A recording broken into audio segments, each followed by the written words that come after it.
Shalom and welcome once again to Elders of GMS, giving all praises to Yahweh Ba'ashem Yahweh Shai. And we're going to go back into the topic that we went into last week, which is entitled Understanding the Book of Revelation. And we left off at chapter 6, verse 8. Now, before I go into the subject, I like the brothers. We have two, the head brothers from Boston that came down to pay a visit. So they're going to be in this sit down.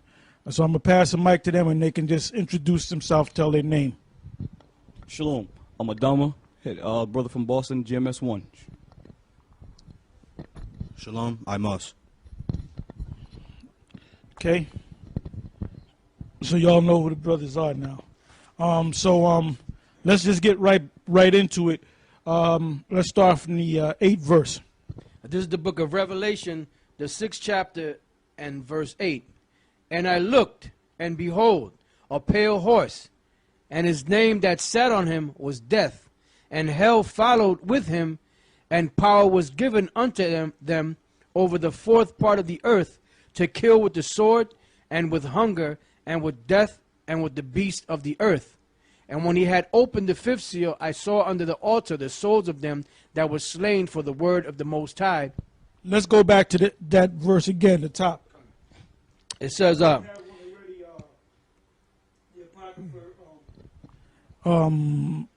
Ezra, the 15th chapter. Now that's a long chapter, but basically the pale horse basically represent what's found in the book of Second Ezra and the Apocrypha, the 15th chapter, and then really the 16th chapter too. Because before the destruction comes, you're going to have famine. You're going to catch hell. Cannibalism is coming back. Now, we're not going to have time to read the whole chapter, although the whole chapter is excellent. Both of those chapters are excellent. So we're going to skip around. So if you brothers want to hit certain points, even yourself, you can hit certain points, hit certain key points. But like I said, the whole chapter is nothing but power, or the whole 2 chapters. But like I said, that'll take about an hour just to read it all and then go through the breakdowns. All right? So go ahead. all right, back in Revelation 6 and 8. And I looked, and behold, a pale horse, and his name that sat on him was Death, and hell followed with him, and power was given unto them over the fourth part of the earth. Read that again. And I looked, and behold, a pale horse, and his name that sat on him was Death, and hell followed with him, and power was given unto them over the fourth part of the earth, to kill with the sword, and with hunger, and with death, and with the beast of the earth. Now you notice that pale horse was known as Death, and hell followed with him. So you people out there that believe that hell is under the ground with the spiritual demon Satan, or Hellboy, all right, with a trident in his hand, you're telling me that hell, you idiots that believe that hell is the actual place that you go down in, well, how in the hell can hell get up and fly around with the pale horse? Gabor, give me that in the blue letter. That's Revelation, the 6th chapter, and the 8th verse, and we're going to pick these key words out. We can look up the word pale just to see what that means. Look up the word death. Look up the word hell. All right? So you got it? Okay, we're in the Greek, Revelation 6 and 8. We're going to look up the word pale in the Greek.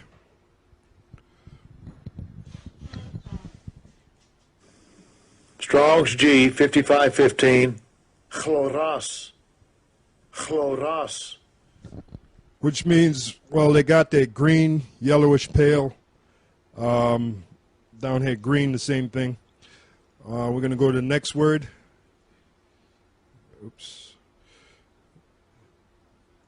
Revelation 6 and 8. We're going to go to, should I look up horse? Or? No, horse, don't worry about horse. Okay, deaf? Yeah. All right, we're going to look up the Greek word deaf. Strong's G 2288, thanatos.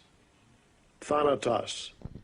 Which means the death of the body, that separation, whether natural or violent, of the soul and the body by which the life on earth is ended, with the implied idea of future misery in hell, the power of death, since the nether world, the abode of the dead, as conceived as being very dark, it is equivalent to the region of thickest darkness, i.e., figuratively a region enveloped in the darkness of ignorance and sin. Metaphor, the loss of life, which alone is worthy of the name. The misery of the soul arising from sin, which begins on earth but lasts and increases after death of the body in hell. The miserable state of the wicked dead in hell. In the widest sense, death comprising all the miseries arising from sin, as well as physical death, as the loss of life consecrated to God and blessed in Him on earth, to be followed by wretchedness in hell. That's pretty much it. Separation down here. Okay.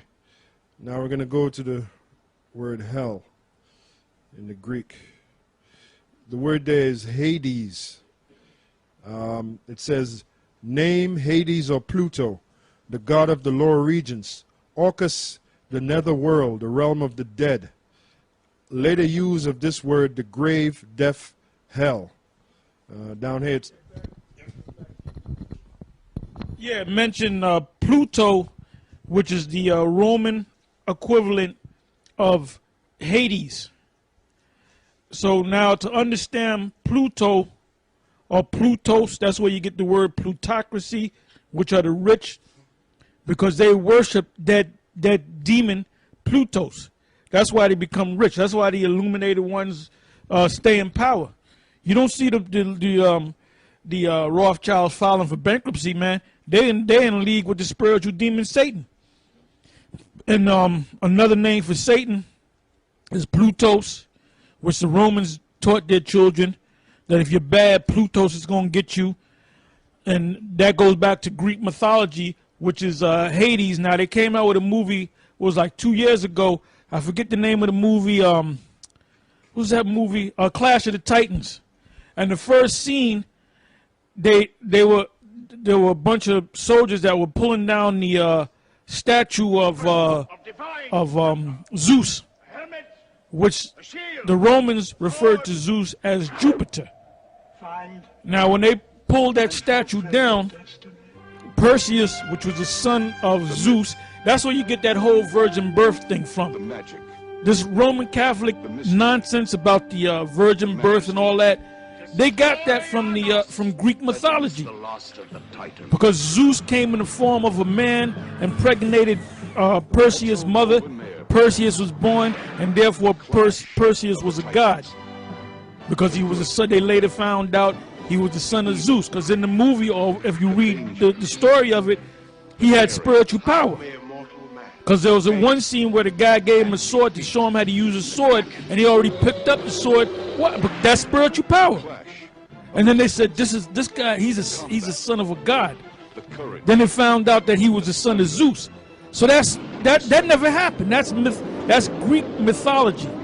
So what happened was the Roman Catholic institution, which is nothing but a pagan religion, took all those old Greek stories and changed the names. Instead of Perseus, they said that was Christ. You know, Christ was, in other words, when you read about Christ, they're really using the myth of Perseus, and Zeus was God himself. All right? So now, going back to Plutos, which was a Roman name of Hades, Hades was the god of the underworld. Zeus, his brother, was a chief god. Then you had Poseidon. Then you had Poseidon was the brother that was in charge of the sea. Then there was Apollos, which was the son of another son of Zeus that was born in the spiritual realm, in the realm of the gods. So you read the Bible and you come across the word hell and you think about the underworld with the spiritual demon Satan or Hellboy with a trident in his hand. And that's the Neptune and all that nonsense. Well, that's another name for Perseus, you know. You have all those different gods. So now the word hell, when you first read in the blue letter, it tells you where it goes to, but then it tells you that it was known as the grave. So when the pale horse came and death and hell followed it, that means death. Now he read you the definition of the word death. It says when the spirit leaves the body. You got something, Mark? I'll jump right to the point. Revelations 20 and 14. And death and hell were cast into the lake of fire. This is the second death. So that's the pale horse. That's the pale horse. Because that mass death and the pale horse, death and hell followed it. It's talking about what? You can die by the sword, you can die by a plague, you can die by famine, you can die by starvation, which is famine, you can die by the missiles. There's all kind of ways you could die.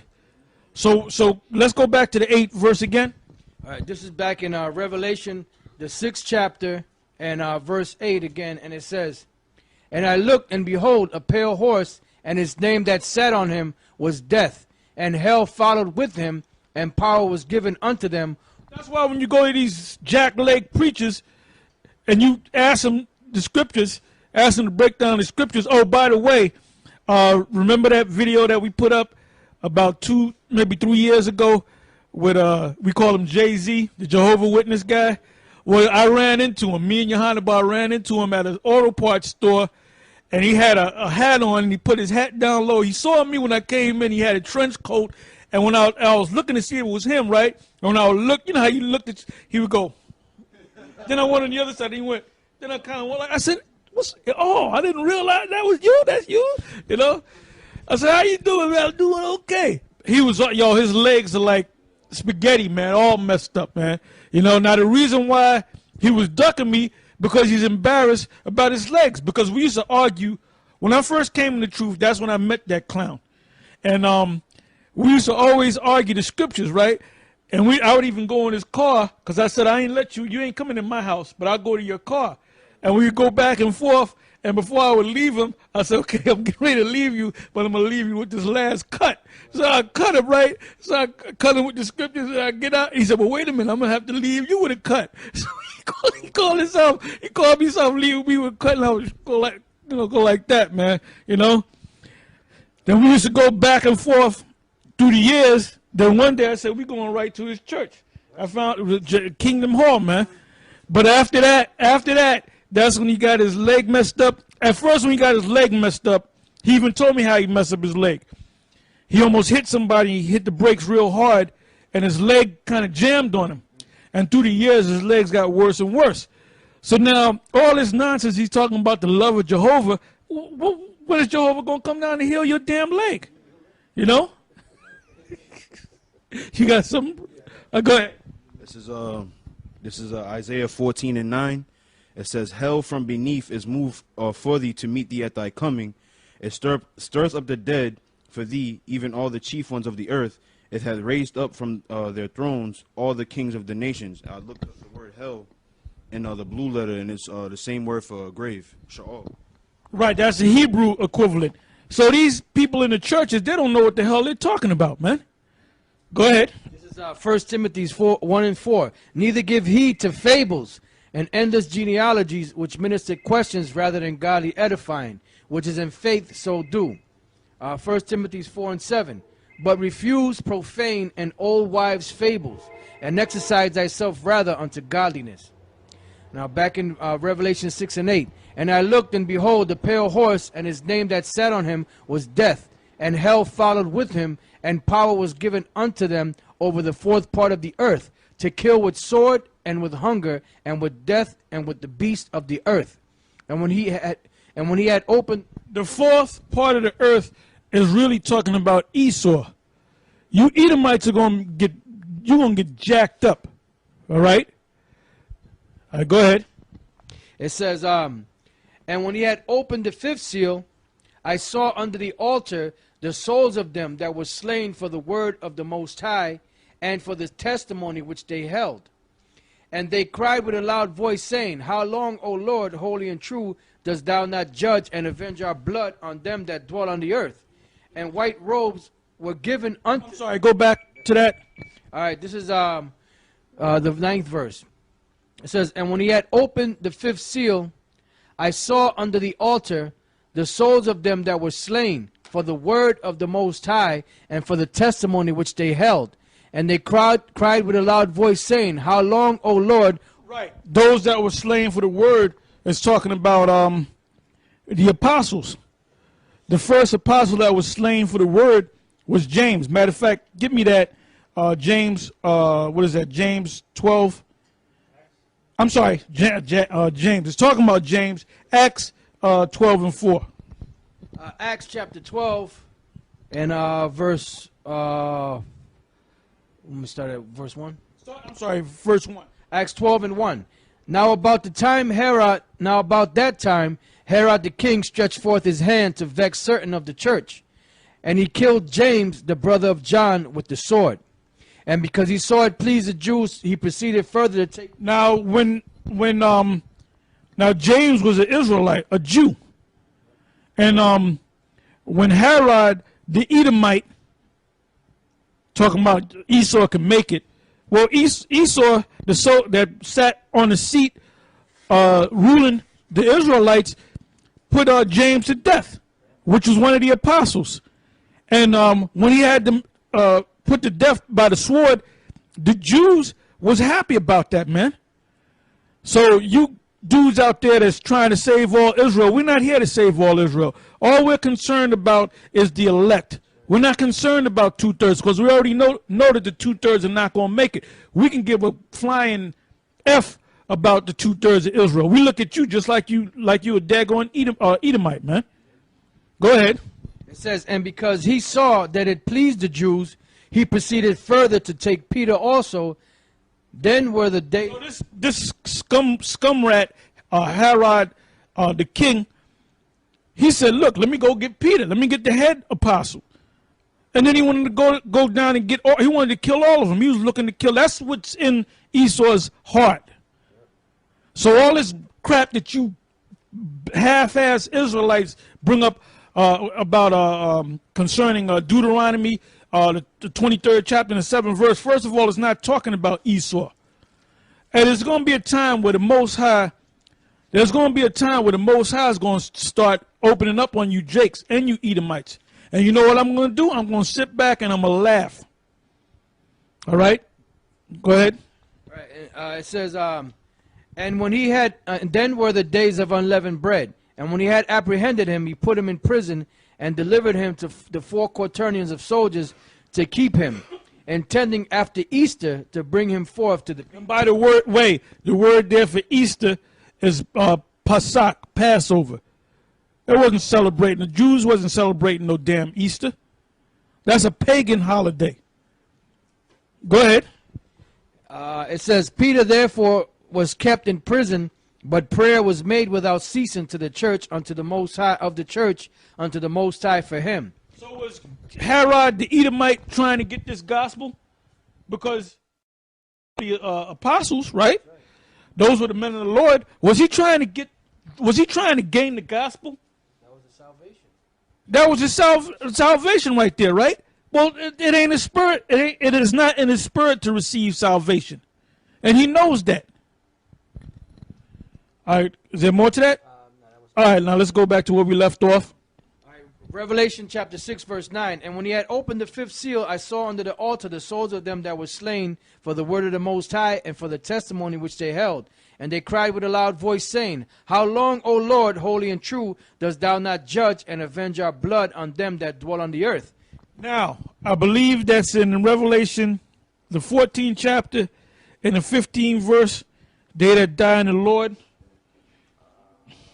I believe it's chapter 14, verse 15, or 14, verse 13. Okay, go ahead. This is Revelation 14 and 13. And I heard a voice from heaven saying unto me, Write, blessed are the dead which die in the Lord from henceforth.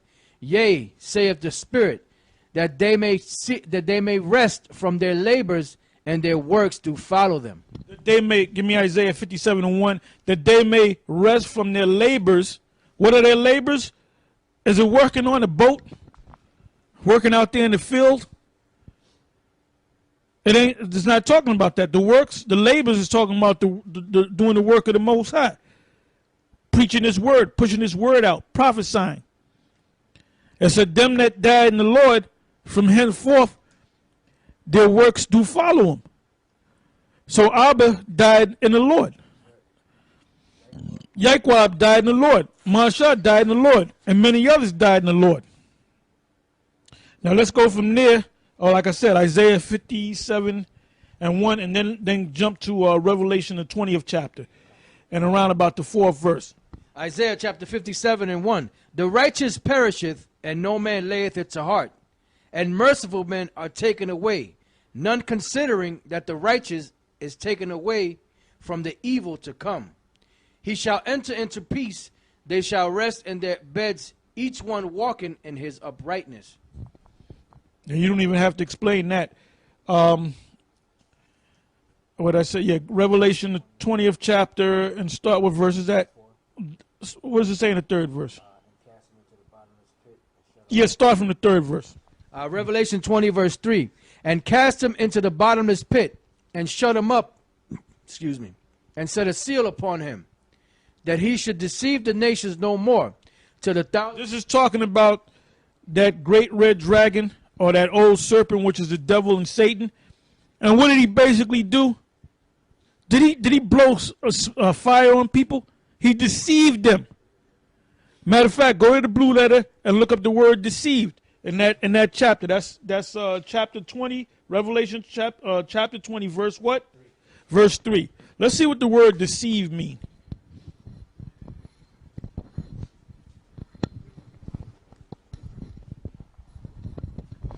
Okay, Revelation 20 and 3, the word deceived in the Greek.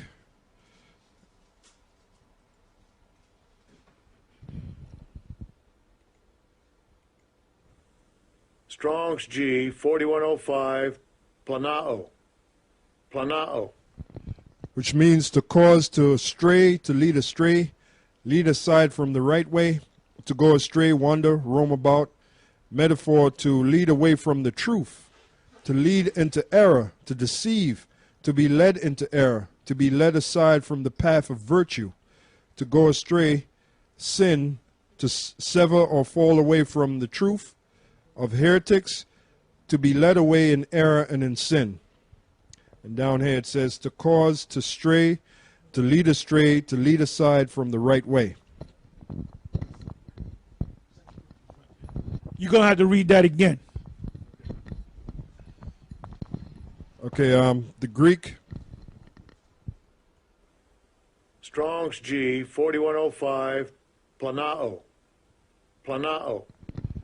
That's the Greek word for deceive, which means to cause to stray, to lead astray, lead aside from the right way, to go astray, wander, roam about. Metaphor, to lead away from the truth, to lead into error, to deceive, to be led into error, to be led aside from the path of virtue, to go astray, sin, to sever or fall away from the truth, of heretics, to be led away into error and sin. And down here it says to cause to stray, to lead astray, lead aside from the right way. Now, Esau didn't say, well, look, you got to worship this here. All right, this is what you got to worship. You don't have to necessarily worship one thing. As long as he causes you to go away from the truth, of course he wants you to worship his demon, Caesar Borgia, and his Edomite god, Lucifer, or the spiritual demon Satan. Well, Lucifer is this devil himself. It's like the Rothschilds and the elite, they represent Lucifer, the Luciferians. It's not no spiritual demon Satan. There's a spiritual demon Satan. There's a physical counterpart of the spiritual demon Satan. But anyway, when elder looked up the word deceive. It basically means to lead you from the truth. So that's what Esau does. That's why in this society, Islam is accepted, witchcraft is accepted. Do you know how many witchcraft covens is in this country? If you get a chance, you can Google that, witchcraft covens. I mean, in the military, there's all kind of witchcraft covens. So in this society, you can be a witch, a warlock. You can be a Muslim. You can be a Hindu. You can worship Buddha. You don't have to believe in the Most High. You can be an atheist. You can be a Rastafarian. You can be all these things. So you got people that don't follow what we're teaching, which is the truth, and they'll follow some other, maybe Rastafarianism, a Buddha. Well, guess what? Esau did his job. That's why he allowed all these religions to come in this country. In the Arab world, they'll kill you if you're a Christian. They'll beat the shit out of you if you're a Christian. They'll cut your damn head off, man. So this is what, even though over there Islam is set up to deceive anyway, but those are Arabs, so we don't give a damn about them any goddamn way, you know. But in this country, you have every so-called religion on. You can make up your own religion, man. You can take a head of lettuce, get a goddamn charter from the government, and call it the lettuce god, and have a bunch of and you'll get a lot of followers too. You'll get a lot of followers because you got the stupidest people on the planet Earth. The stupidest nation are you dumb fucking Americans, man. You know? Go ahead. This is Proverbs chapter 14 and 11. The house of the wicked shall be overthrown, but the tabernacle of the upright shall flourish. There is a way which seemeth right unto a man, but the... Yeah. You know what? There's men going around, they think it's right to cut their penis off and put a damn penis, vagina there, man. Put some hormones in them and grow breasts and wear a goddamn wig and go out with a dude and not say that you was a man. This could happen in this country, man. That's why this society is the Most High is saving the best for last, man. The Most High is saving the best for last, and He's going to jack this place up by way of fire. And it's right around the corner. And all you Israelites out there that's teaching that Esau can make it and the nations are gonna make it, you're going to go down with Esau. Since you love Esau so much, you're going to go down with Esau. Go ahead. There is a way which seemeth right unto a man, but the end thereof are the ways of death. Verse. Yeah, some men believe it's right to take a little boy and pop the little boy. That seems right to them. You got a precept? This is Revelations 12 and 15. And the serpent cast out of his mouth water as a flood after the woman, that he might cause her to be carried away of the flood. Right, and that's twofold. They came down with their military force, because your pride is all into that military. Well, we got the strongest military, and bomb the bastards. Just drop a bomb on them. Well, the whole world's seeing this, man. You dumb monkeys in America, you idiots in America, you really believe that you're going to go on forever, man. And then you're getting ready to talk about putting the next president up in there. First of all, that group of candidates coming up, it's a joke. So who's going to come up? Most likely, Obama's going to be back in there. And Obama is like he's like got to be one of the worst presidents in the history of the United States. You know? And the other nations right now, they're saying that they're tired of this wicked oppression from the West. You know, for the so-called United States Army going around the world and the different militaries going around the world and basically being dictators. So the whole world is tired of you. You know, everybody's waking up to your wickedness. And they're going to get you.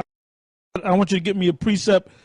Get me Psalm 58 and start at the 4th verse. Psalms chapter 58 verse 4. Their poison is like the poison of a serpent. They are like the deaf adder that stoppeth. We're talking about this devil, Esau. They are like the deaf adder that stoppeth her ear, which will not hearken to the voice of charmers, charming never so wisely. break their teeth, O Most High, in their mouth. What is their teeth? Their military might. The reason why they're able to go to this Arab country and that Arab country or that Islamic country and talking about, oh, we're concerned about democracy, because you got a military behind you, man. Because if you didn't have that mighty military, you wouldn't be in them countries, because they'll burn your ass up. And another thing you devils do, you don't mess with nobody as equal to power with you. In other words, you ain't all the atrocities that's going on in China. You ain't gonna go over there and stop to say that. Look, the Chinese got to get democracy, because they will burn your ass, man. And you won't mess with them Russians, man. And by the way, they're gonna burn you any damn way. This place is gonna get burnt, you know. Like I talked to these Edomites, right? When I do my job, there's one Edomite. He was asking me about the candidates and stuff. And he said, what do you think about Palin? I said, man, Palin, she ain't no damn body. What about Romney? I said, he ain't no damn body. What are we going to do? And I put my hands up in the press. I said, you got to pray. I said, because this society, this place is finished, man. But he don't know me, but he kind of knows that something spiritual about me, you know? So he asked me them questions, and I keep telling him the same thing. I tell everybody the same thing. I go around, I said, this society's finished. This is done. America's fucking through, man. You know, you better enjoy yourself in the last couple of minutes you got on this earth. But then I only go so far. I don't tell them the whole thing. But I'll tell them if they keep asking. I said, basically, you're an Edomite, man, which pretty much makes you the damn devil, you know. And we're Israelites, and we're gonna kick your fucking ass. All right. This is Jeremiah 49:10. But I have made Esau bare. I have uncovered his secret places, and he shall not be able to hide himself. His seed is spoiled, and his brethren, and his neighbor, and he is not. Right. In other words, he's a big zero, man. You know, the whole world sees that you you've been struggling with this recession or depression, whatever the hell you want to call it. You've been struggling with this, and then this clown monkey boy came out trying to sound presidential. Now the unemployment rate went up another percent. So it's a 9.1%. So he hasn't kept his promises. All right, go ahead. This is back in Psalms 58:6. Break their teeth, O Most High, in their mouth. Break out the great teeth of the young lions, O Lord. Let them melt away as waters which run continually. So the great teeth in the lion's mouth, so to speak, is talking about their military might.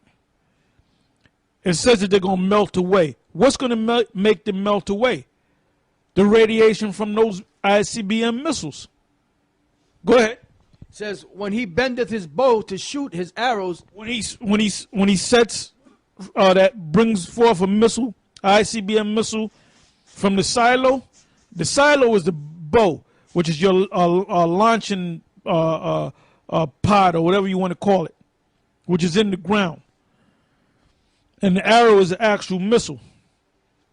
So when you go to shoot them missiles, because you're heading into the third World War.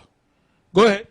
It says, when he bendeth his bow to shoot his arrows, let them be as cut in pieces, as a snail which melteth, let every one of them pass away, like the untimely birth of a woman, that they may not see the sun. Before your pots can feel the thorns, he shall take them away as with a whirlwind. Excuse me. Both living and in his wrath. The righteous shall rejoice when he seeth the vengeance. He shall. Oh, the vengeance of who? It's obviously talking about Esau, right? It's obviously talking about the devil. What does it say that the righteous is going to do? Is the righteous going to try to save him?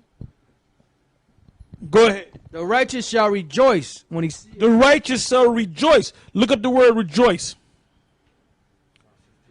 When we see these devils go down, we're not going to feel, oh, look at that little Edomite baby, the little blonde hair, blue-eyed little devil baby. I feel so bad. We're going to rejoice when we see these. So I think about you idiots out there, you bootleg Israelites that can't get no fruit worth a damn. All right? You're fruitless. You got it out? Yeah. This is the book of Psalms 58 and 10 in the Hebrew. The righteous, the Hebrew word there is tazadakia. Tazadakia. Tazadach,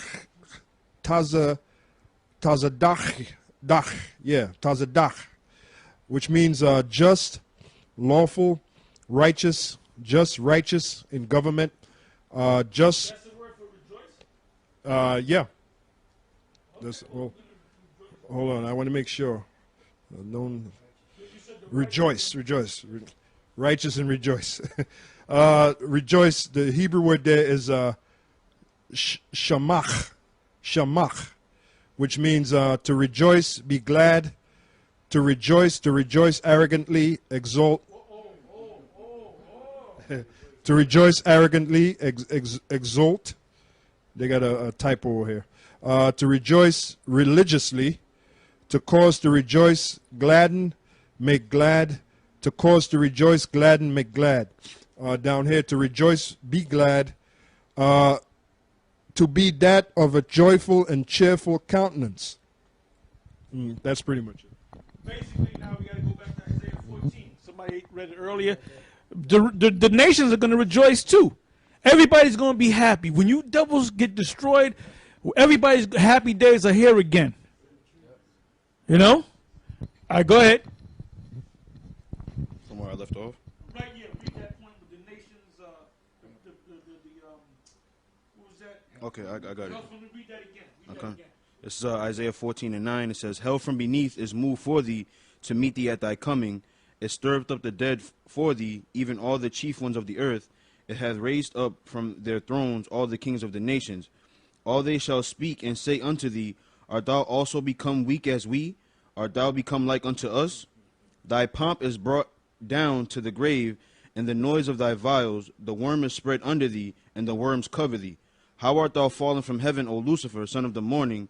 How art thou cut down from to the ground, which didst weaken the nations? For thou hast said in thine heart, I will ascend into heaven, I will exalt my throne above the stars of the Most High. I will sit also upon the mount of the congregation in the sides of the north. I will ascend above the heights of the clouds. I will be like the Most High. Yet thou shalt be brought down to hell, to the sides of the pit. They shall see thee, they that see thee shall narrowly look upon thee, and consider thee, saying, is this the man that made the earth to tremble, that did shake kingdoms, that made the world as a wilderness, and destroyed the cities thereof, that opened not the house of his prisoners? Yeah, so they're going to see all that, and they're going to say, they're going to arrogant, look at this guy that came into our nation and said we had to accept democracy and Christianity.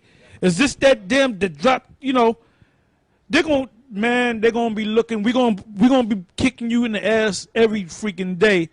And then them other nations are going to be looking for a rest period so they can get their foot up your ass. They're going to be on you, man. They're going to be on you. Go ahead.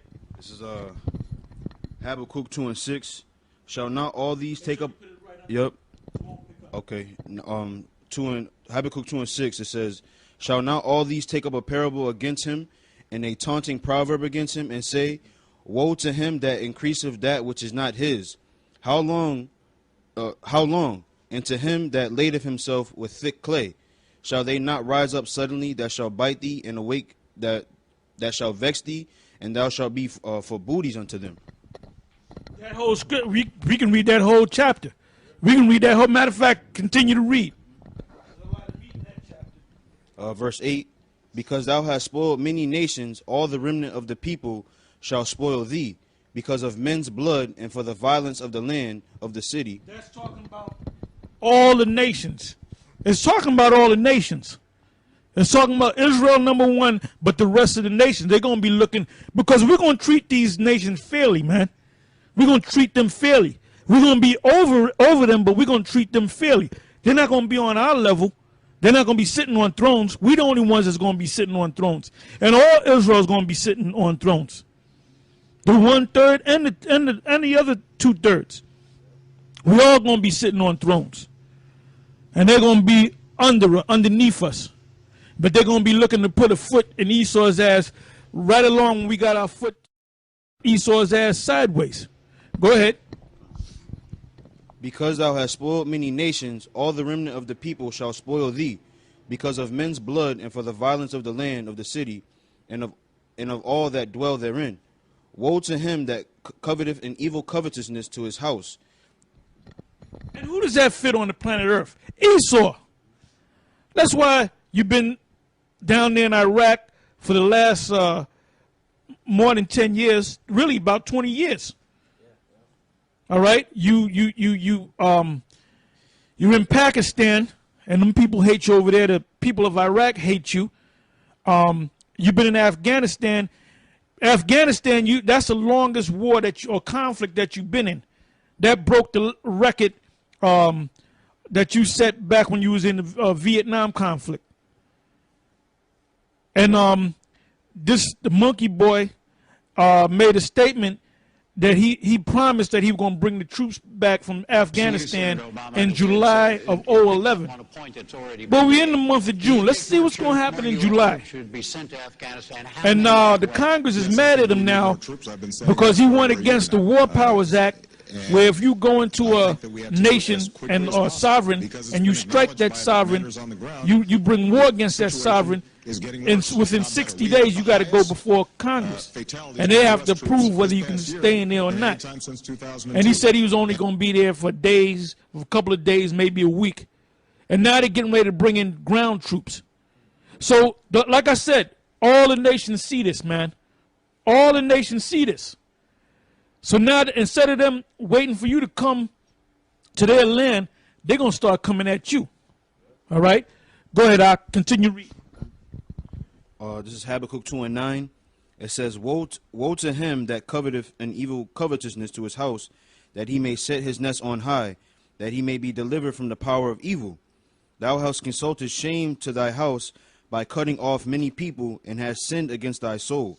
For the stone shall cry out of the wall, and the beam out of the timber shall answer it. Woe to him that buildeth a town with blood, and establish a city by iniquity. Behold, is it not of the Lord of hosts that the people shall labor in the very fire, and the people shall weary themselves for very vanity? For the earth shall be filled with the knowledge of the glory of the Lord, as the waters cover the sea. Woe unto him that giveth his neighbor drink, that puttest thy bottle to him, and makest him drunken also, that thou mayest look on their nakedness. Give me Revelation 17 and start from the top. So you being found out, Esau. Go ahead. Revelation chapter 17, verse 1. And there came one of the 7 angels which had the 7 vials, and talked with me, saying unto me, Come hither, I will show unto thee the judgment of the great whore that sitteth upon many waters, with whom the kings of the earth have committed fornication, and the inhabitants of the earth have been made drunk with the wine of a fornication. That's the drink that the brother was just reading about in Habakkuk. All right? That's that drink. In other words, we're going to bring you democracy. We're going to bring you this. We're going to bring you Christianity. We're going to show you the right way to live. Then when you show them the right way to live, what pops up? Strip joints, faggots, lesbianism, pedophiles. You're going to have Arabs wanting to cut their penis off and put a vagina where their penis is supposed to be. So you're the great corrupter, you know? Go ahead. Jeremiah 51:7. Babylon has been a golden cup in the Lord's hand, that made all the earth drunken. The nations have drunken of her wine. Therefore, the nations are mad. So they're mad. They're mad. They're upset right now. You don't have that much to rule. You're talking about who the next president going to be. You got to be out your damn mind. That's your pride. The pride of thine heart have deceived thee, thou that dwelleth in the cliffs of the rocks. All right, now let's go back to, it's going to take maybe a year to cover all the Revelation, boy, all these precepts. All right, let's go back to where we left off in Revelation. All right, go ahead. Revelation chapter 6, verse 10. And they cried with a loud voice, saying, How long, O Lord, holy and true, dost thou not judge and avenge our blood on them that dwell on the earth? So the ones that died in the Lord, they're saying, as soon as they go up to the spirit world, they're cursing out the Most High. They're like, look, Lord, we catching all kind of hell. You got faggots, you got all this madness. They're eating that garbage down there. They just killing our people. What you gonna do? When you gonna take this man out? But the Most High is subject to his word, and he's subject to his prophecies. Everything happens in time. All right, go ahead. Then it says, and white robes were given unto every one of them, and it was said unto them that they should rest yet for a little season, until their fellow servants also and their brethren should be killed as they were, should be fulfilled. It said, and I beheld when he had opened the sixth seal, and lo, there was a great earthquake, and the sun became black as sackcloth of hair, and the moon became as blood. And the stars of heaven fell unto the earth, even as a fig tree casteth their untimely figs. John, when he said he saw the stars falling from heaven, that represents those missiles coming down. Because they look like talents, they look like hell, they look like stars, they look like figs falling from the tree when the wind comes along, because the figs would fall in the ark because it would go with the wind. So, you know, there were a lot of, but you have to be out there in the Middle East to see that, you know? Go ahead. Then you have the so-called shooting stars, and then you see how the stars come. That's how them when the missiles come from the outer atmosphere. That's how they come into the earth. That's heavy. It says, and I beheld when he had opened the sixth seal, and lo, there was a great earthquake, and the sun became black as sackcloth of hair, and the moon became as blood. And the stars of heaven fell unto the earth, even as a fig tree casteth their untimely figs, when she is shaken of a mighty wind. And the heaven departed as a scroll when it is rolled together. That's that mushroom cloud. So when those stars fall from heaven and the figs fall from the tree, it's really talking about those missiles. He actually saw the missiles hitting America, and then what did he see directly after that? He saw that mushroom cloud. So that's that ICBM. Go ahead. And every mountain and island were moved out of their places, and the kings of the earth, and the great men, and the rich men, and the chief captains, and the mighty men, and every bondman, and every free man, hid themselves in the dens and in the rocks of the mountains, and said to the mountains and rocks, fall on us, and hide us from the face of him that sitteth on the throne, and from the wrath of the Lamb. For the great day of his wrath is come, and who shall be able to stand? Them Edomites, they're going to be humbled down. They're going to be humbled down on that day. Read that again. It said, and said to the mountains and rocks, fall on us, and hide us from the face of him that sitteth on the throne, and from the wrath of the Lamb. For the great day of his wrath is come, and who shall be able to stand? That's right. You're not going to be able to stand. So you're going to eat this destruction. All right? Go ahead. Yeah, because Elatar said the so-called white man is going to be humbled down. Here's the proof. This is Isaiah 2 and 12. Well, I'll start at 11. It says, the lofty looks of man shall be humbled, and the haughtiness of men shall be bowed down, and the Lord alone shall be exalted in that day. That's plain.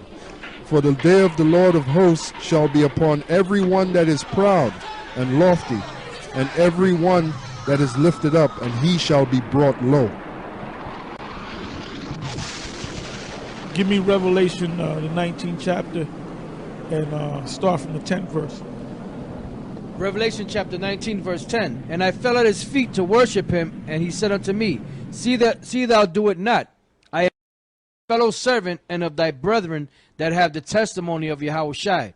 Worship the Most High, for the testimony of Yahushai is the spirit of prophecy. And I saw heaven open, and behold, a white horse. And he that sat upon him was called Faithful and True. And in right. This is the same white horse in Revelation, the 6th chapter. Go ahead. And in righteousness he doth judge and make war. His eyes were as a flame of fire, and on his head were many crowns. And he had a name written that no man knew but he himself. And he was clothed with the vesture dipped in blood. And his name is called the Word of the Most High. And the armies which were in heaven followed him upon white horses, clothed in fine linen, white and clean. And out of his mouth goeth a sharp sword, that with it he should smite the nations, and he shall rule them with a rod of iron, and he treadeth the winepress of the fierceness and wrath of the almighty power. And he hath on his vesture and on his thigh a name written, King of kings and Lord of lords. And I saw an angel standing in the sun, and he cried with a loud voice, saying to all the fowls that fly in the midst of heaven, Come and gather yourselves together unto the supper of the great power, that you may eat the flesh of kings, and the flesh of captains, and the flesh of mighty men, and the flesh of horses, and of them that sit on them, and the flesh of all men, both free and bond, both small and great. And I saw the beast and the kings of the earth and their armies gathered together to make war against him that sat on the horse and against his army. Hold on, read that again. These idiot. Well, they're not stupid. They're doing it. Somebody get the Apocrypha, 2nd Ezra, the 13th chapter, and start from the very top. Read that again. It says, And I saw the beast and the kings of the earth and their armies gathered together to make war against. Now the beast, as you know, or you should know, that's referring to NATO and the EU, and America is a part of that. So that great military force that they brag so much about, you're gonna fight in the main event. And you know what? You're going to fight against the Lord. And the Lord's going to hit you with a spiritual uppercut and kill your ass. All right? I want the brother to get me that in the Apocrypha. This is 2nd Ezra 13:1. It says, And it came to pass after 7 days, I dreamed a dream by night, and lo, there arose a wind from the sea, that it moved all the ways thereof. And I beheld, and lo, that man waxed strong with the thousands of heaven, and when he turned his countenance to look, all the things trembled that were seen under him. And whensoever the voice went out of his mouth, all they burned that heard his voice, like as the earth faileth when it feeleth the fire. And after this I beheld, and lo, there was gathered together a multitude of men out of number from the. That's that beast that was just read in Revelation in 19th chapter. And what verse?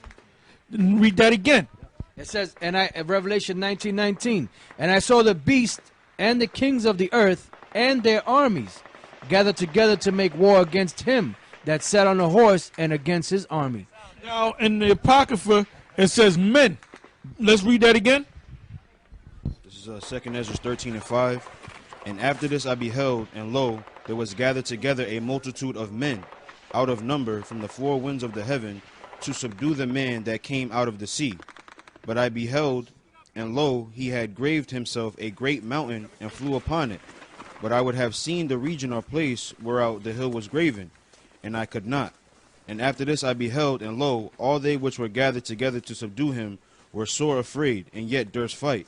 And lo, as he saw the violence of the multitude that came, he neither lifted up his hand, nor held sword, nor any instrument of war, but only I saw that he sent out of his mouth as it had been a blast of fire, and out of his lips a flaming breath, and out of his tongue he cast out sparks and tempest. And they were all mixed together, the blast of fire, the flaming breath, and the great tempest, and fell with violence upon the multitude which was prepared to fight, and burned them up every one, so that upon a sudden of an innumerable multitude nothing was to be perceived but only dust and smell of smoke. When I saw this, I was afraid. Afterward I saw the same man come down from the mountain, and call unto him another piece of a multitude. And there came much people unto him, whereof some were glad, some were sorry, some of them were bound, and others some brought of them that were offered. Then was I sick through great fear, and I awaked and said, Thou hast showed thy servant. Now, the verse that he just read, he said some were glad. Read that again. This is 2nd Ezra 13:13. And there came much people unto him, whereof some were glad, some were sorry, some of them were bound, and others some brought of them that were offered. Some were glad, and some of them were bound. Another word for bound is enslaved. So they're going into slavery, all right? Go from there. You got something? All right, get that, and then immediately after you read that, go to, matter of fact, you can get that. Isaiah, what is that? Isaiah, I believe it was the 24th chapter in the 18th verse. Yeah, the 24th chapter in the 18th. I'm sorry, the 24th chapter in the 10th verse. All right, go ahead. This is Daniel 12:2. And many of them that sleep in the dust of the earth shall awake, some to everlasting life, and some to shame and everlasting contempt. Yeah, because they're going to go into slavery. Go ahead. Isaiah 24:10. The city of confusion is broken down. That's Babylon. That's Babylon the Great. Now, we said that the word Babylon, if you look it up, it means confusion. So right here in the book of Isaiah, it's not saying Babylon, it's saying the city of confusion. Go ahead. Come on. The city of confusion is broken down. Every house is shut up, that no man may come in. There is a cry for wine in the streets. All the joy is darkened. The mirth of the land is gone. And the city is left desolate. And the gate is smitten with destruction. When thus it shall be in the midst of the land among the people, there shall be as the shaking of the olive tree, and as of the gleaming of grapes when the vintage is done. They shall lift up their voice, they shall sing for the majesty of the Lord. They shall cry aloud from the sea. 15. Wherefore glory ye the Lord, and in the fires, even the name of the Lord Yahweh of Israel, in the isles of the sea. From the uttermost parts of the earth have we heard songs, even glory to the righteous. But I said, my leanness, woe unto me. The treacherous dealers have dealt treacherously. Yea, the treacherous dealers have dealt treacherously, very treacherously. Now, hold that point. You know what I want, brother. And Isaiah 33, and start from the first verse. So they were known as matter of fact, look up the word treacherous in the blue letter. What verse is that? That's Isaiah 16. Isaiah 24, verse 16. Yep. Look that up. As soon as you get it, I'll pass it right to you.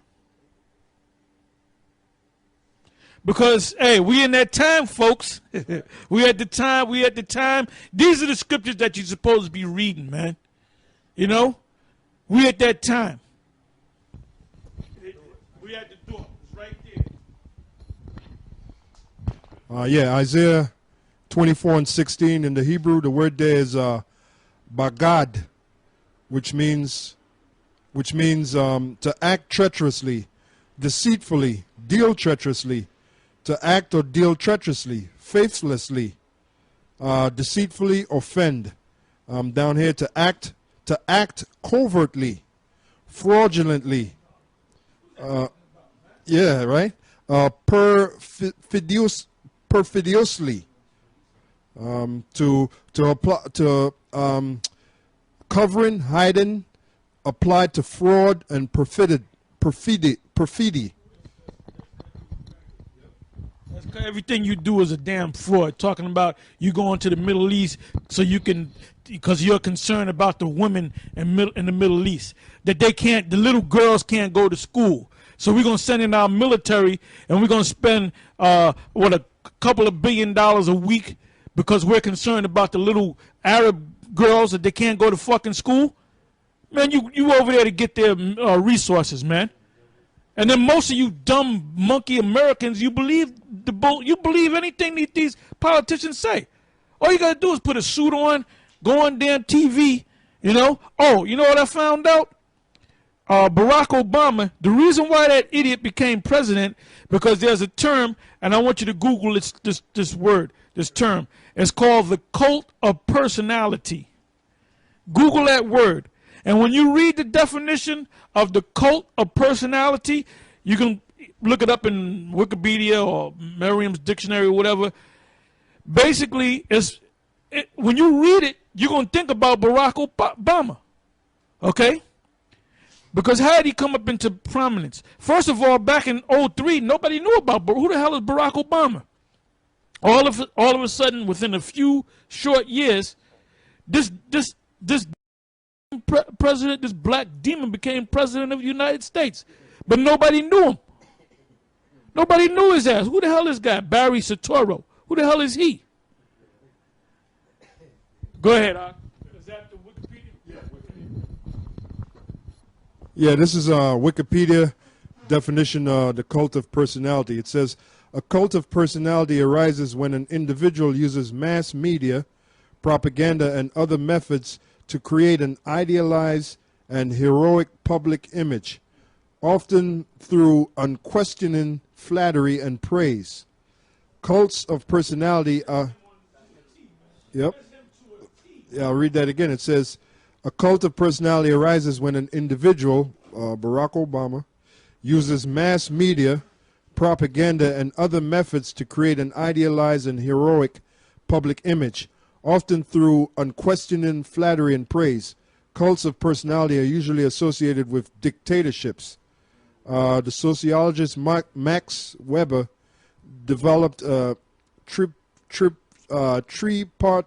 tripartite classification of authority. The cult of personality holds parallels with what Weber defined as charismatic authority. And that's Barack Obama. Nobody knew him back in 03, even 04 that he became senator. And you never, prior to that, you didn't have no, there was not one black senator among all the senators, man.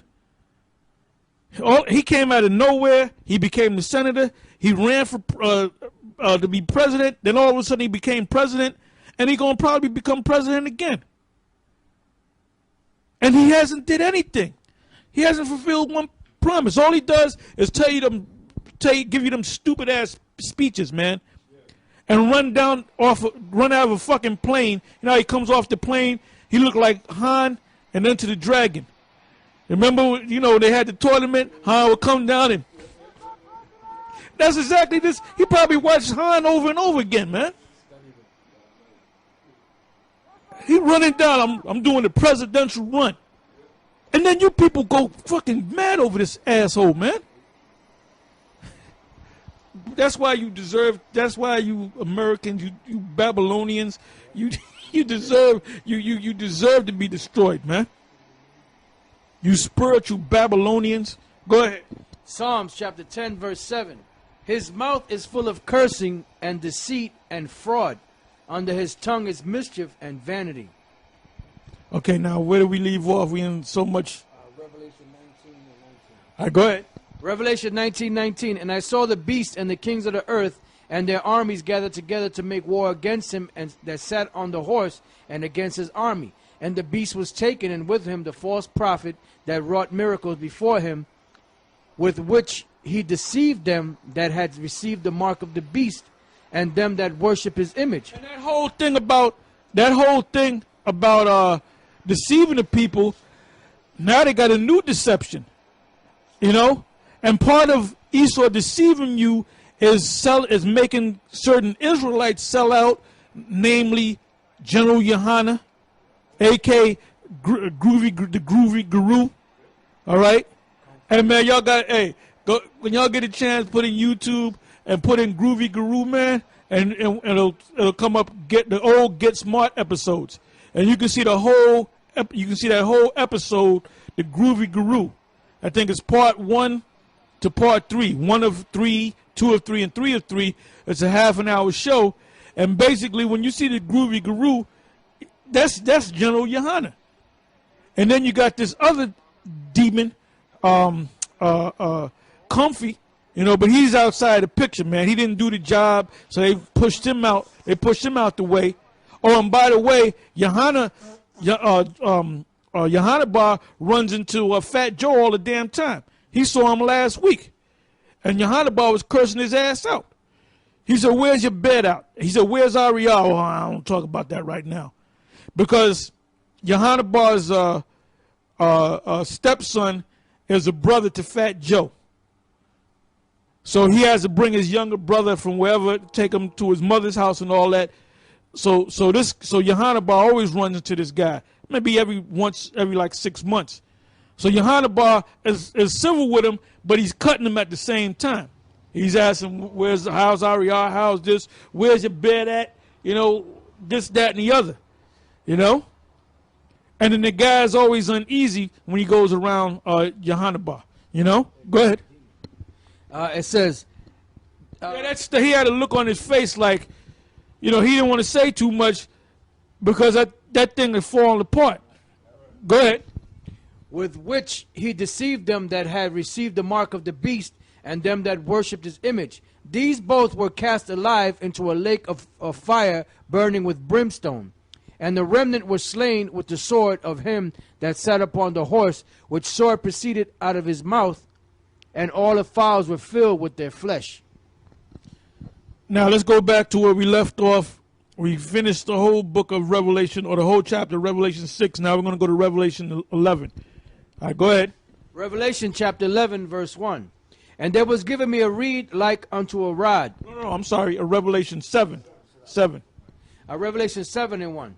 And after these things I saw 4 angels standing on the 4 corners of the earth, holding the 4 winds of the earth, that the wind should not blow on the earth, nor on the sea, nor on any tree.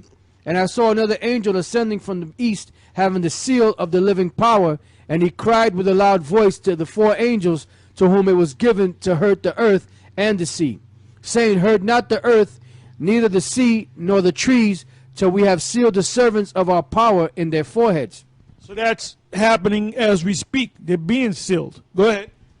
It says, and I heard the number of them which were sealed, and there were sealed 144,000 of all the tribes of the children of Israel. Of the tribe of Judah were sealed 12,000. Of the tribe of Reuben were sealed 12,000. Of the tribe of Gad was sealed 12,000. Of the tribe of Asher was sealed 12,000. Of the tribe, So of the tribe of Naphtali was sealed 12,000. Of the tribe of Manasseh was sealed 12,000.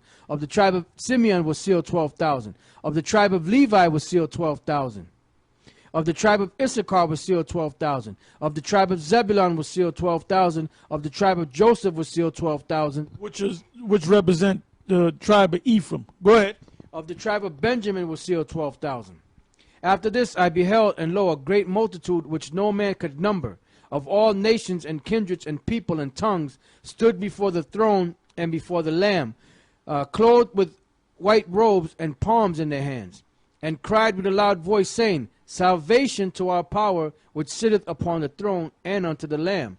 Now this is talking about Israelites. Now the way to prove it, go to Revelation the 5th chapter and start at the 3rd verse. Revelation chapter 5 verse 3. And no man in heaven nor on earth, neither. 4th verse. And I wept much, because no man was found worthy to open and to read the book, neither to look thereon. And one of the elders saith unto me, weep not, behold, the Lion of the tribe of Judah, the root of David, hath prevailed to open the book and to loose the 7 seals thereof.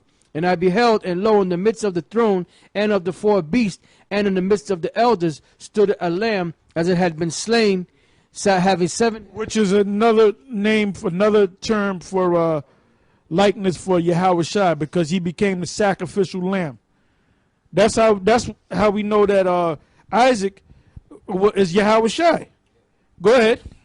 Having 7 horns and 7 eyes, which are the 7 spirits of the Most High, sent forth into all the earth. And he came and took the book out of the right hand of him that sat upon the throne. And when he had taken the book, the 4 beasts and 24 elders fell down before the Lamb, having every one of them harps and golden vials full of odors, which are the prayers of saints.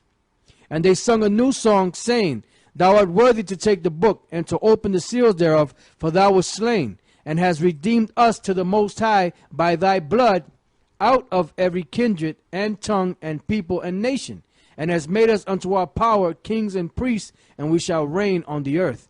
And I beheld, and I heard the voice of many angels round about the throne and the beasts and the elders, and the number of them was 10,000 times 10,000 and thousands of thousands, saying with a loud voice, worthy is the Lamb that was slain to receive power and riches and wisdom and strength and honor and glory and blessing. And every creature which is in heaven and on the earth and under the earth, and such as are in the sea, and all that are in them, heard I saying, blessing and honor and glory and power be unto him that sitteth upon the throne, and unto the Lamb forever and ever. And the 4 beasts said, Amen. And the 24 elders fell down and worshipped him that liveth forever and ever. Yeah, now it referred to, go back to the point where it referred to the nations and tongues and kings.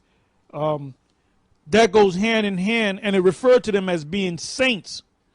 So Revelation the 5th chapter answers Revelation the 7th chapter about that great multitude. We're reading about the great multitude. Go ahead.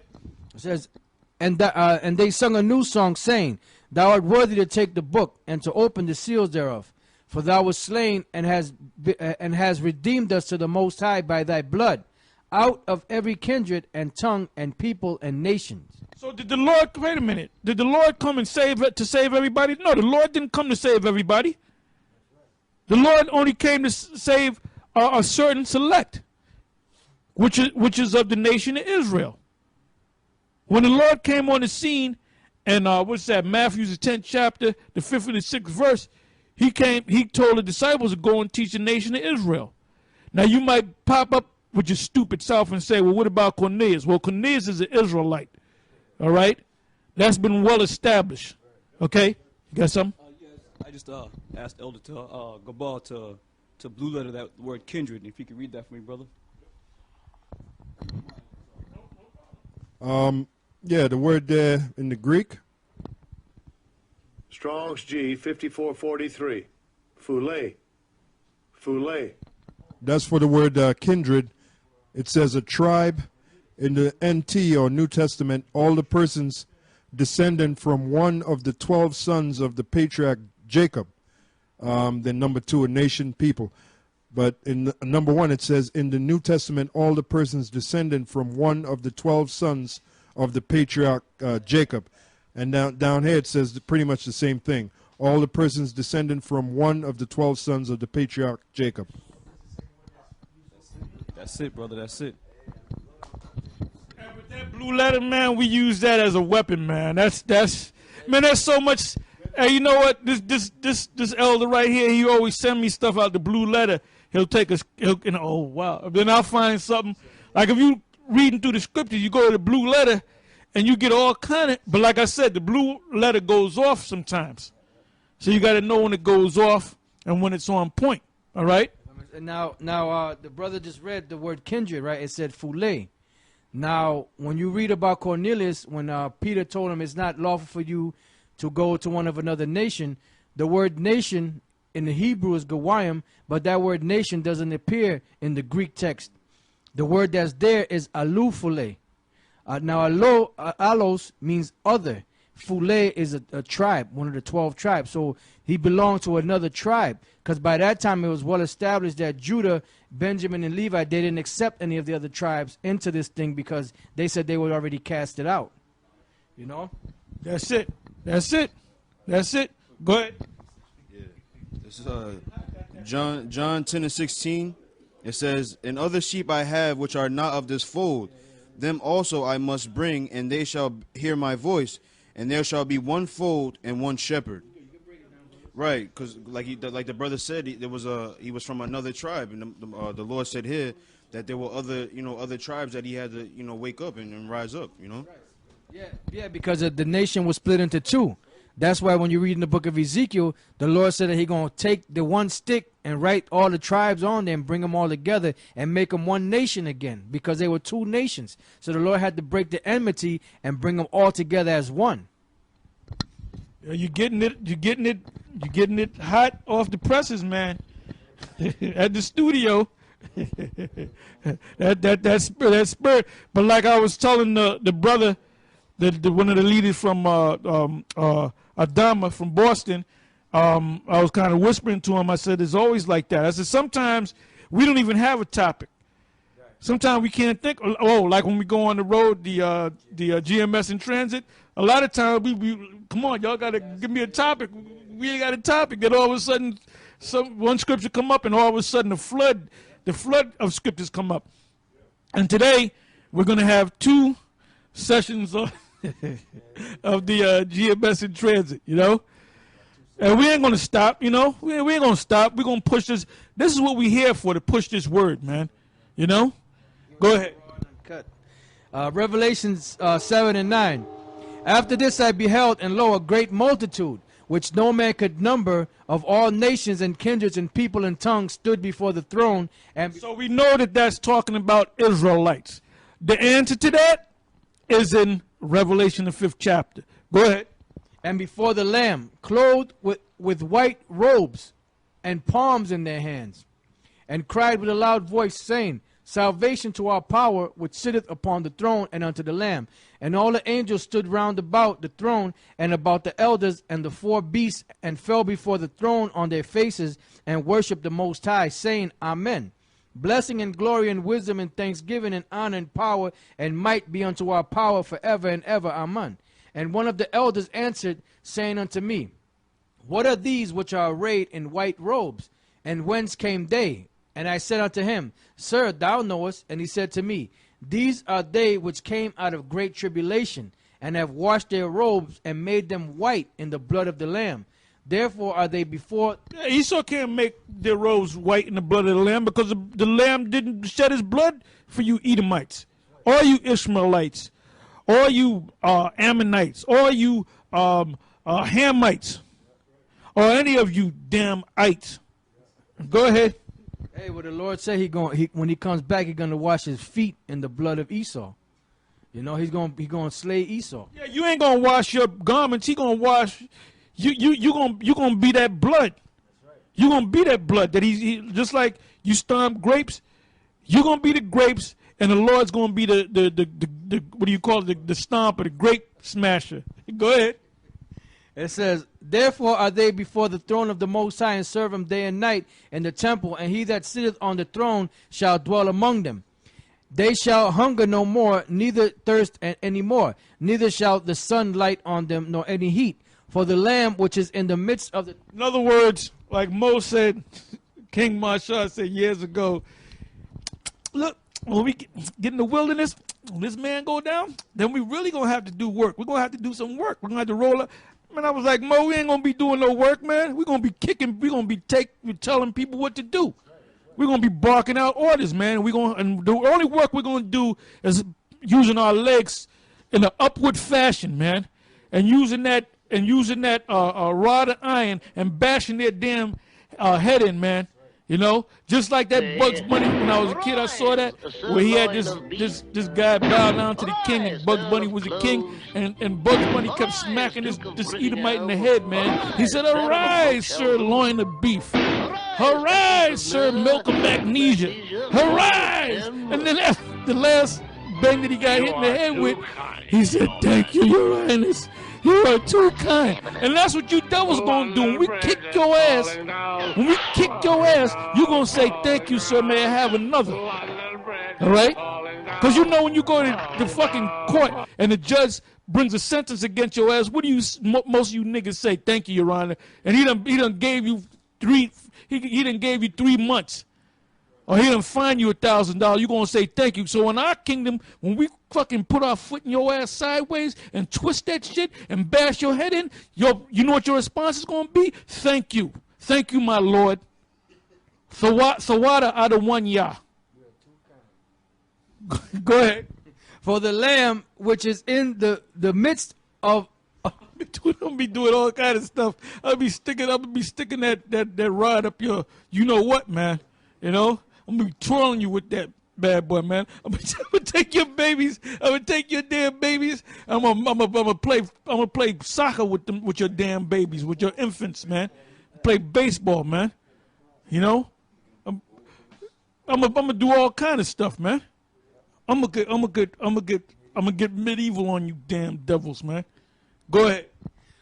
For the Lamb which is in the midst of the throne shall feed them, and shall lead them unto living fountains of water, and the Most High shall wipe away all from their eyes. What was that? That was the end of Revelation 7. Okay, now we're going to Revelation 8. All right, go ahead.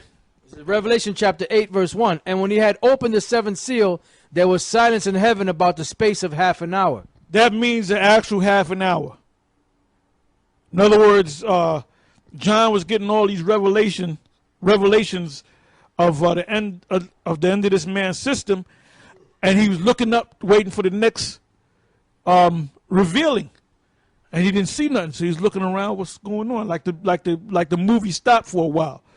So he said after about a half an hour, then he saw the visions come back at him. That's what that's talking about. Go ahead, like an intermission. Go ahead. And I saw the 7 angels which stood before the Most High, and to them were given 7 trumpets. And another angel came and stood at the altar, having a golden censer, and there was given unto him much incense, that he should offer it with the prayers of all saints upon the golden altar. That's why you should pray. You should pray. Every time on my way to work, I always pray, man. I pray for myself, the brothers, the righteous brothers. I pray for the 12. I pray for the 144,000. I pray for the 1/3. You know, I pray for my mother, my grandmother. I pray for family members that are you know, decent. Not all my family members, because some of them are wicked as hell, man. You know. Then I go into the second stage of the prayer where I curse all those false niggas out there. You know. And then I go on the Esau, the Illuminati. I cover all of it, man. I cover all of it. You know. So it's important to put up them prayers. Go ahead. That he should offer it with the prayers of all saints upon the golden altar which was before the throne. And the smoke of the incense which was come with the prayers of the saints ascended up before the Most High out of the angel's hand. And the angel took the censer and filled it with fire of the altar and cast it into the earth. And there was voices and thunderings and lightnings and an earthquake. And the 7 angels which had the 7 trumpets prepared themselves to sound. The first angel sounded, and there followed hail and fire mingled with blood, and they were cast upon the earth. And the third part of the trees was burnt up, and all green grass was burnt up. Now that's talking about those missiles. Now let's go back to Revelation the 7th chapter and start from the top again. Revelation chapter 7 and 1. And these things I saw. And after these things I saw 4 angels standing on the 4 corners of the earth, holding the 4 winds of the earth, that the wind should not blow on the earth, nor on the sea, nor on any tree. And I saw another angel ascend. Did you read that again? And after these things I saw 4 angels standing on the 4 corners of the earth, holding the 4 winds of the earth, that the wind should not blow on the earth, nor on the earth. It says nor on the sea, or on the sea. Go ahead. Nor on any tree. Nor on any tree. So that wind is talking about that nuclear wind. All right, that's all I want. Let's go back to Revelation 8. Revelation chapter 8, verse 6. And the 7 angels which had the 7 trumpets prepared themselves to sound. The first angel sounded, and there followed hail, and fire mingled with blood. And they were cast. That's those missiles. Go ahead. And they were cast upon the earth, and the third part of the trees was burned up. Mention trees. So in Revelation the 7th chapter, the angel said to hold back until the 144,000 are sealed. So now, Revelation the 8th chapter is talking about they're all sealed. So now you can destroy this place. Go ahead. That's why the Illuminati, the illuminated ones, that's why they paying these guys off, because they know that they're going down, so they're trying to slow things down. You ain't going to slow a damn thing down. You ain't going to get an extra second added onto your rule. When the very minute to the second goes down, you're not going to add a second to your rulership. The very moment that your society is supposed to go down, it's going to go down, man. Go ahead. It says, and the third part of the trees was burned up, and all green grass was burnt up. Now I keep saying the third part, this, the third part. The third part, one part represents the fourth part. I mentioned the fourth part and the third part. That represent Esau. All right, go ahead. It says, and the second angel sounded, and as it were a great mountain burning with fire was cast into the sea, and the third part of the sea became blood. And the third part of the creatures which were in the sea and had life died, and the third part of the ships were destroyed. This is anywhere where Esau was. You know? These plagues came on anywhere where Esau was. And that includes America, because the elect, they're going to be beamed up out of here when this takes place. When Revelation 8 chapter actually takes place. Go ahead.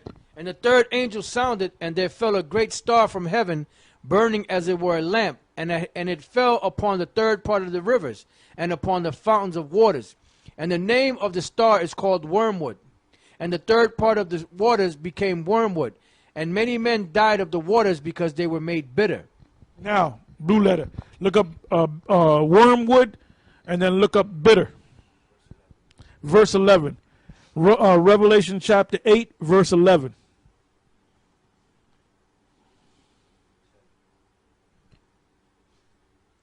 You got it?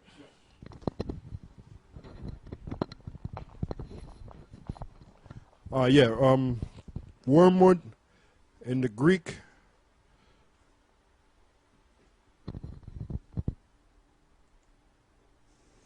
Strong's G 894. Obscentheon. Obscentheon. Which means wormwood, the name of a star which fell into the waters and made them bitter. Down here it says waters and made them bitter. Okay, go to the next one. Now we're going to go to bitter.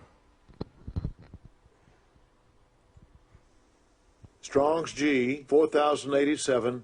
Pikrino. Pikrino. Which means to make bitter, to produce a bitter taste in the stomach, to embitter, exasperate, render angrily indignant, to be embittered, irritated, to visit with bitterness, to grieve, deal bitterly with, to make bitter. Yeah, the word they should have said contaminate. Something that's contaminated. Go ahead. It says, and the name of the star is called wormwood, and the third part of the waters became wormwood, and many men died of the waters. Yeah, so if you take in something that's bitter, you're not going to die of something that's bitter. So it's deeper. It goes deeper than the word bitter. Because whatever you drink from them waters, those bitter waters, you're going to die from it. Yeah, I just noticed that the word Americo is there. And that's where you get the that's where the word America comes from, which proves that America means bitter. Because you'll see it in post-production is Americo, which that's where you get the word America from, which means bitter.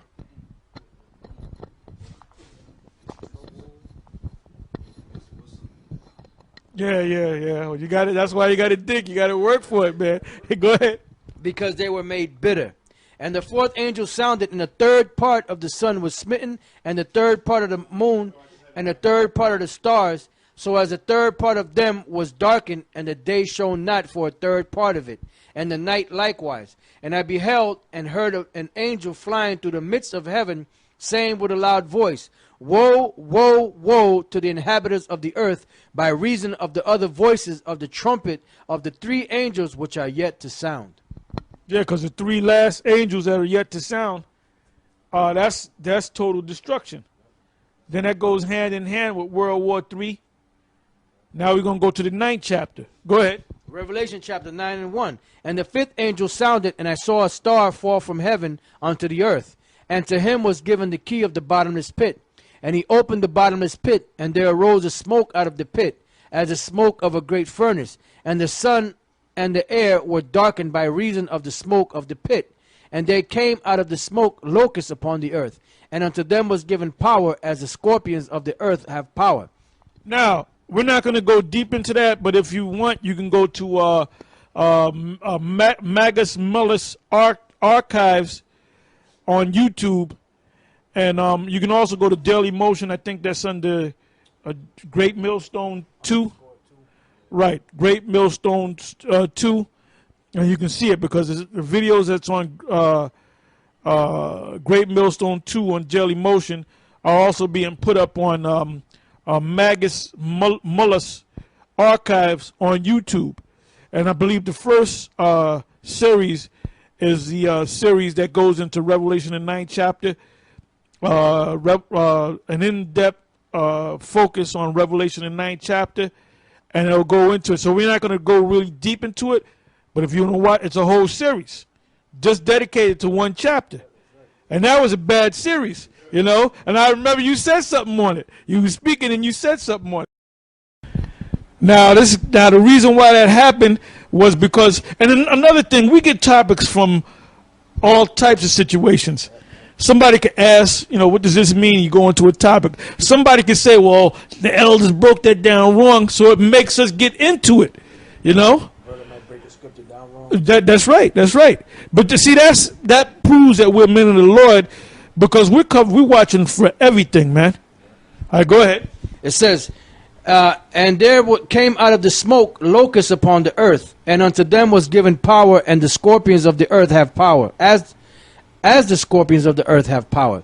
And it was commanded them that they should not hurt the grass of the earth, neither any green thing, neither any tree, but only those men which have not the seal of the Most High in their foreheads.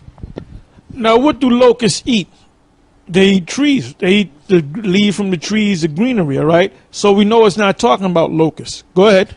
It says, and to them it was given that they should not kill them, but that they should be tormented 5 months. And their torment was as the torment of a scorpion when he striketh a man. And in those days shall men seek death, and shall not find it, and shall desire to die, and death shall flee from them. And the shapes of the locusts were like unto horses prepared unto battle, and on their heads were as it were crowns like gold, and their faces were as the faces of men, and they had hair as the hair of women, and their teeth were as the teeth of lions. And they had breastplates as it were breastplates of iron, and the sound of their wings was as the sound of chariots of many horses running to battle. And they had tails like unto scorpions, and their stings in their tails, and their power was to hurt men 5 months. And they had a king over them, which is the angel of the bottomless pit, whose name in the Hebrew tongue is Abaddon, but in the Greek tongue hath his name Apollyon. One woe is... Yeah, which that represent World War I, and the king of the bottomless pit is Kaiser Wilhelm. And by the way, the word Kaiser is a German way of saying Caesar, which the term Caesar means king, ruler. Go ahead.